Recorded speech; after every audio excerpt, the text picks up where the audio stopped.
Assalamualaikum warahmatullahi wabarakatuh. Kami dari kelompok 2 yang beranggotakan saya sendiri Bunda Udini, rekan saya Luciana Permaini dan Fitriatul Zahra. Mata kuliah Manajemen Lintas Budaya yang diampu oleh Ibu dosen Dr. Nova Mardiana, SEMM. Pada presentasi ini kami akan mempresentasikan bab 3 Budaya Bisnis di Dunia Barat.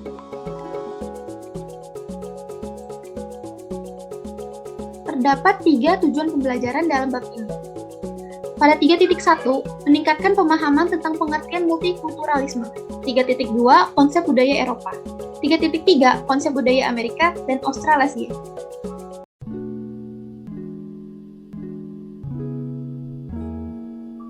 Ada 2 pendekatan terhadap konsep multikulturalisme. Yang pertama faktor politik dan yang kedua faktor ekonomi. Kedua faktor ini telah mendorong global imigrasi dari satu negara ke negara lainnya, dari satu budaya ke budaya lainnya. Berikut merupakan tabel perbandingan visi monokultural dan multikultural. Pada visi monokultural terdapat esensialis, yang berarti keberadaan kelompok dan identitas, konsistensi internal, dan kekhususan budaya adalah sesuatu yang diberikan, diterima sebagaimana adanya dan tidak mungkin berubah. Pada visi multikultural terdapat konstruktivis, di mana identitas adalah hasil evolusi sejarah, terutama interaksi dalam proses dinamis dengan kelompok lain yang hadir dalam masyarakat. Pada visi monokultural terdapat universalis, yaitu nilai-nilai penilaian moral, pilihan perilaku dinyatakan sebagai mutlak dan dapat diterapkan pada seluruh umat manusia. Pada multikultural terdapat relativis, berarti selama ada kelompok sosial dan minoritas berinteraksi dalam ruang sosial yang sama, perlu untuk menghormati keragaman. Pada monokultural terdapat pendukung kesetaraan, terutama dalam masyarakat liberal, mempromosikan kesetaraan semua warga negara dalam hal hak formal dan administrasi hukum. Lalu pada multikultural terdapat para pendukung perbedaan, yang berpendapat bahwa kesetaraan adalah fiksi yang mengabaikan ketidaksetaraan budaya dan identitas etnis tertentu. Singkatnya, perbedaan yang membuat lingkungan sosial menjadi heterogen. Pada monokultural, yang terakhir, terdapat menekankan kepada tujuan, yaitu pendukung menekan pada peran positif, kompetisi, dan keunggulan. Sedangkan pada multikultural, menekankan pentingnya pengakuan dalam membantu minoritas untuk mengembangkan rasa harga diri. There are 3 key stages in reaching this kind of mutual understanding. They help us move from ignoring differences to benefiting from them. The first step is to recognize differences. Before doing business with someone from another culture, ask yourself, what do I know about this person's culture? First, select which cultural dimensions to examine, and then assess their impact on the specific business you are engaged in. Suppose you are a U.S. employee of Amazon.com trying to negotiate a price for flip-flops with Brazil's Havaianas company. Someone from a highly collectivistic culture like Brazil's will likely focus on the relationship and prefer to stay with the same negotiator throughout the process in the future. Conversely, someone from a highly individualistic culture, like the United States, will be comfortable swapping negotiators or using whatever short-term factors seem appropriate. Knowing this helps you predict what the negotiation will be like so you can design the negotiation process to maximize value and minimize risk by, for example, designating a permanent negotiator. The second step is to respect differences. Respect is esteem for the worth of a culture. Respecting differences consists not only of identifying and assessing another culture's key dimensions, but of adapting your own views of the world to give them greater appreciation. In working with top foreign managers at Samsung in South Korea, we found they were very good at recognizing differences, but they often used this understanding as a way to stereotype their local Korean colleagues. By relying on only 1 or 2 dimensions, the Koreans are hierarchical and collectivistic, for example, the foreign managers oversimplified and made erroneous assumptions about Samsung, and that got them into a lot of trouble. A better approach was to find and appreciate the positive in the differences between themselves and their Korean colleagues. They needed to see that what Samsung did worked and drove profits, even though it was different from what they were used to. The final step, after finding common ground through recognition and respect, is to reconcile differences. Here you apply knowledge and cultural empathy in order to bring differences into agreement or harmony and pursue your common goal or objective. How? Solicit uncommon information. Rarely does any one person have all the pieces of the puzzle, and when people from multiple cultures work together, gathering all the needed information can be a challenge. One manager at Shell Oil commented, "We can get people to share knowledge across cultures all day long, but when it comes to actually implementing those ideas, they completely shut down." People from one culture might be reluctant to implement practices from another culture due to the not invented here syndrome. The not invented here syndrome occurs when a person or group resists new ideas from culturally different persons or groups inside the organization. To overcome this syndrome, we need to help the group develop a shared understanding of what needs to happen so everyone can focus on the results and not get bogged down on the way things are usually done. These 3 steps, recognizing differences, respecting differences, and reconciling differences, can help you improve your ability to manage diverse groups and teams and drive performance in your organization. Success comes not from suppressing differences, but from using those differences to gain new insights to solve problems.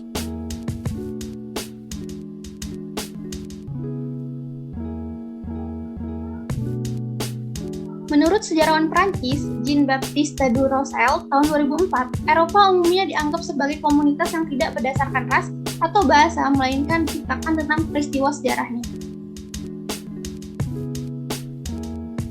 Berikut merupakan Uni Eropa yang terdiri dari 28 negara dengan 18 diantaranya berbagi mata uang euro. Perkembangan terbaru dalam hal hubungan di Eropa adalah European Union atau Uni Eropa, dan akar sejarah dari Uni Eropa ini terletak pada Perang Dunia Kedua. Identitas Eropa adalah berdasarkan nilai-nilai dan praktik umum. Berikut terdapat Eropa Barat, yaitu Yunani. Yunani yang menjadi anggota ke-10 Uni Eropa pada tahun 1981 menonjol dalam krisis ekonomi besar yang melibatkan sektor perbankan. Yunani bisa bangkrut pada tahun 2011 jika negara-negara zona euro dan Dana Moneter Internasional atau IMF tidak memberikannya bantuan keuangan. Namun, Yunani dapat akhirnya diintegrasikan ke dalam Uni Eropa dan sistem mata uang Eropa dengan syarat pemerintahnya diminta untuk menyesuaikan praktiknya agar dapat bertindak dengan cara yang lebih berorientasi ke masa depan. Selanjutnya adalah Eropa Latin. Di Eropa Latin, ada pendekatan yang lebih personal untuk mengelola dan mengatur. Namun sering ada ketegangan antara ketergantungan pada dan loyalitas terhadap tokoh otoriter dan ketidakpercayaan terhadap sistem otoriter secara umum. Nah, dari Eropa Latin tadi, kita dapat mendapatkan contoh negara Perancis. Karena tidak seperti negara-negara lain di Eropa Latin, Perancis dibentuk oleh berbagai macam bangsa, yang pada mulanya sebagian besar terdiri dari Celtic, Romawi, dan Jerman. Pada abad ke-18, Perancis menjadi model budaya Eropa, tidak hanya melalui penyebaran nilai-nilai universal, kebebasan, kesetaraan, dan persaudaraan yang diproklamirkan selama Revolusi Perancis, tetapi juga melalui bahasanya. Gagasan Perancis tentang budaya universal dan konsepnya tentang kesatuan komunitas budaya dalam masyarakat Perancis sangat kontras dengan gagasan yang dipegang di negara-negara Eropa lainnya tentang budaya nasional yang pada dasarnya didasarkan pada kompromi. Ciri khas Prancis lainnya dibandingkan dengan tetangganya terletak pada sejarahnya sebagai negara imigrasi tua. Oleh karena itu, sulit untuk berbicara tentang identitas Prancis tanpa mengacu pada keragaman budaya masyarakat asli dan pendatang. Selanjutnya ada Eropa Nordik. Warisan Viking tentang kemandirian, keadilan, egalitarianisme, dan demokrasi tercermin dalam cara bisnis masa kini dijalankan di negara-negara Skandinavia seperti Norwegia, Swedia, Finlandia, Denmark, juga termasuk Islandia. Di sebagian besar perusahaan Eropa Nordik, bos lebih dilihat sebagai pemimpin tim dan fasilitator kelompok daripada sebagai pengambil keputusan yang mendelegasikan tugas kepada orang lain. Di sana juga manajer tidak dianggap sebagai ahli dalam segala hal, tetapi diharapkan dapat menggunakan keahlian tersebut secara efektif di antara rekan kerja mereka. Selanjutnya ada Eropa Jerman. Di Jerman, posisi hierarkis tidak semudah dipisahkan dari orang yang menyebutnya seperti di Belanda. Perusahaan Jerman sangat bergantung pada para ahli dan pengetahuan mereka untuk meminimalkan rasa tidak aman dan, untuk alasan yang sama, cenderung mengadopsi perspektif jangka panjang ketika membuat keputusan strategis. Lalu ada Inggris Raya. Penggunaan istilah Inggris mencerminkan penyatuan orang-orang di bagian Eropa Barat yang ekstrim ini dan campuran unsur-unsur yang membentuk budaya mereka. Pendekatan Inggris yang santai terhadap manajemen sangat kontras dengan Latin dan Nordik. Dikatakan bahwa Inggris melihat organisasi sebagai pasar di mana orang bernegosiasi apa yang harus dilakukan. Dibandingkan dengan negara-negara Eropa lainnya pada umumnya, Inggris enggan berinvestasi untuk jangka panjang. Selanjutnya ada Eropa Timur. Para peneliti global telah menempatkan sebagian besar negara bekas komunis di klaster Eropa Timur. Perang Dunia Kedua melibatkan Eropa yang dibagi menjadi dua, yaitu Eropa Timur dan Eropa Barat, di mana Eropa Timur cenderung tertutup dan bergantung pada komunisme Soviet, sedangkan Eropa Barat sebaliknya, jatuh di bawah pengaruh Amerika Serikat yang sangat kuat, pikiran yang giat, seleranya akan risiko dan memperjuangkan hak individu. Tidak sesuai yang lain dalam klasifikasi proyek global adalah bahwa Turki yang ditempatkan di klaster Timur Tengah telah menjadi anggota asosiasi Uni Eropa sejak tahun 1963 dan berusaha untuk menjadi anggota penuh. Eropa Timur dan Tengah. Kaisaran Austro-Hungaria, Kaisaran Rusia, dan hegemoni Soviet telah memilikinya pengaruh besar pada budaya Eropa Timur dan Tengah. Rezim pasca revolusi khususnya memiliki pengaruh yang sangat besar di negara-negara ini. Individu dan perusahaan tidak bisa lagi mengandalkan sistem untuk membantu mereka. Kesempatan untuk mengambil peran dan tanggung jawab yang serupa dengan orang Barat, tetangga mereka masih dipandang sebagai ancaman, terutama oleh mereka yang tumbuh dan bekerja di bawah naungan rezim tersebut. Selanjutnya ada Rusia dan negara BRICS. Dengan runtuhnya politik Uni Soviet, 15 republik muncul, di mana Rusia sendiri adalah kumpulan republik yang lebih kecil. Oleh karena itu, nama resminya yaitu Federasi Rusia. Dari segi ekonomi, Rusia tidak hanya termasuk dalam kategori emerging market Eropa, tetapi juga tergolong sebagai salah satu negara BRIC, bersama dengan negara-negara berkembang dari benua lain. Meskipun Uni Eropa dan Rusia telah mengeksplorasi gagasan untuk mengembangkan ruang ekonomi bersama Eropa, tujuan dan kepentingan politik dan ekonomi yang bersaing tampaknya lebih menguasai. Negara selanjutnya yaitu Turki. Turki sering dipandang sebagai jembatan atau persimpangan antara Eropa dan Asia. Sejumlah negara Uni Eropa telah menegaskan bahwa mereka tidak menganggap bahwa Turki akan menjadi anggota yang cocok. Satu-satunya perhatian dasar mereka adalah bahwa Turki bukan Eropa, secara budaya atau geografis. Terdapat pendukung dan penentang Turki sebagai bagian dari Eropa. Konsep budaya Amerika dan Australasia. Konsep ini akan fokus pada budaya di Amerika, Australia, dan Selandia Baru, di mana koloni Eropa mendirikan pemukiman perdagangan yang berkembang menjadi koloni formal dan akhirnya mencapai kemerdekaan. Untuk Amerika Serikat, etos kerja masih dianggap sebagai kekuatan pendorong dalam bisnis Amerika Serikat. Menurut Hickson dan Polk, menyebut organisasi Amerika Serikat sebagai perintah yang dinegosiasikan. Komitmen bersama yang kuat di antara karyawan perusahaan memungkinkan pendelegasian dan desentralisasi yang cukup besar dapat dilakukan dengan lebih mudah. Amerika jauh lebih peduli dengan laba dalam jangka pendek. Sikap ini menimbulkan banyak kritik, terutama di antara mereka yang percaya bahwa investasi dalam bentuk apapun sering membutuhkan waktu untuk membuahkan hasil.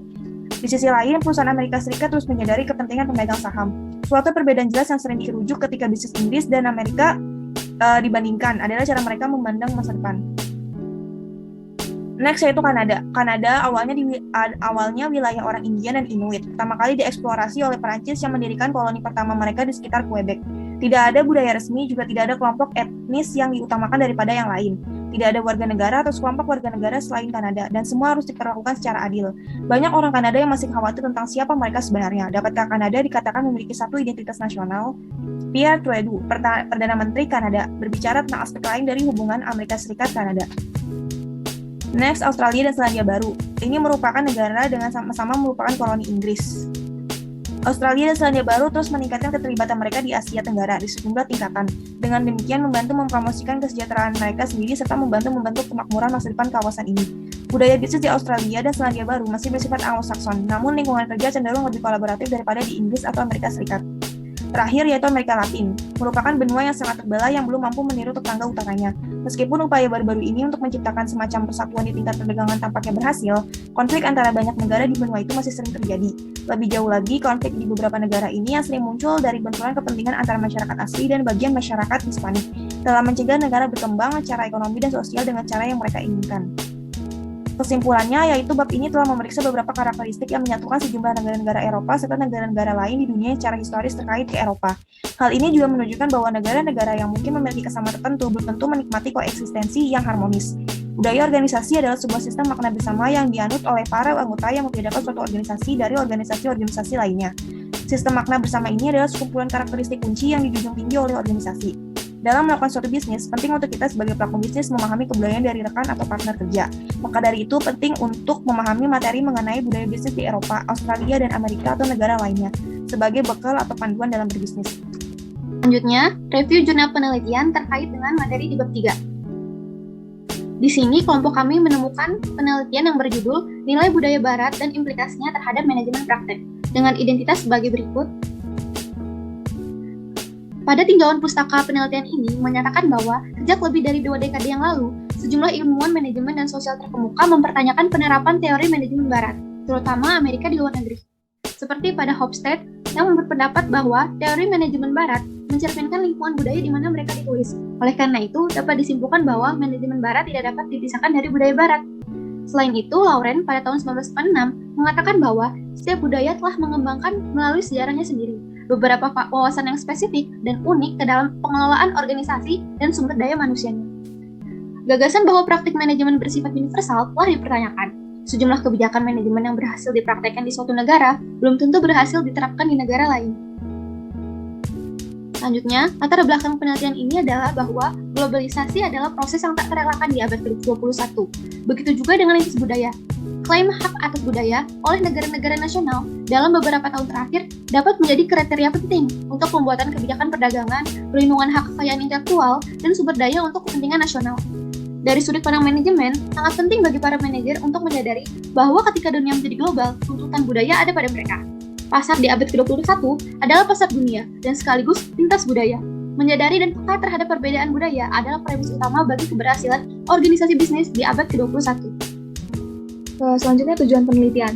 Tujuan dari penelitian ini adalah untuk menyelidiki dan menganalisis pengaruh nilai-nilai budaya barat pada sumber daya manusia, pemasaran, keuangan, dan praktik manajemen umum. Variabel dalam jurnal ini adalah rekreasi, kesehatan, agama, pendidikan, ekonomi, dan politik.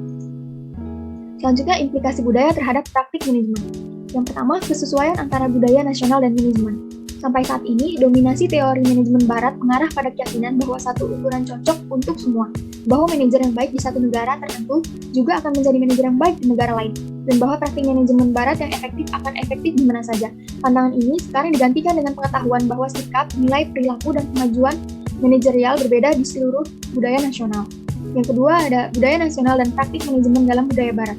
Budaya nasional adalah prinsip pengorganisasian sentral dari pemahaman karyawan tentang pekerjaan, pendekatan mereka terhadapnya, dan cara mereka berharap diperlakukan. Budaya nasional menyiratkan bahwa satu cara bertindak atau satu set hasil lebih disukai daripada yang lain. Ketika praktik manajemen tidak konsisten dengan nilai-nilai yang dipegang teguh ini, karyawan cenderung merasa tidak puas, terganggu, tidak nyaman, dan tidak berkomitmen. Maka di sini terdapat perbedaan secara rinci antara barat dan non-barat. Pada budaya barat, yaitu kekristenan berkaitan dengan nilai moral absolut, perbedaan antara yang baik dan yang jahat, dan penebusan dari jiwa. Sedangkan non-barat, yaitu agama-agama non-barat fokus pada kebajikan. Agama Buddha dan Konfusianisme memberikan kode etik perilaku. Lalu, masyarakat barat dibangun di atas hubungan kontraktual yang legalistik, sedangkan non-barat, yaitu masyarakat dibangun di atas hubungan pribadi langsung. Budaya barat berorientasi pada individualistis, sedangkan non-barat berorientasi pada kelompok, klan, kasta, dan suku.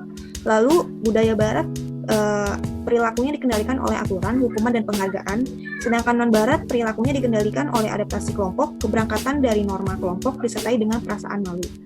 Lalu, next yaitu kelompok barat, atribusinya itu penting, keluarga, kelas, pekerjaan. Sedangkan non-barat, frame kelompok itu lebih penting, desa, lingkungan, perusahaan, daerah, dan bangsa. Lalu struktur hierarki yang lemah pada budaya barat, dan struktur hierarki yang kuat pada non-barat. Nilai-nilai penting yang terdapat pada budaya barat adalah kebebasan dan pribadi hati nurani, sedangkan pada non-barat, nilai-nilai pentingnya yaitu pada keamanan dan kepatuhan. Kebutuhan untuk penegasan diri pada budaya barat, lalu kebutuhan akan koordinasi pada non-barat. Dan terakhir yaitu pada budaya barat, hubungan kontrak berdasarkan hak dan kewajiban, sedangkan pada non-barat, hubungan pribadi berdasarkan kewajiban bersama dan ketergantungan timbal balik.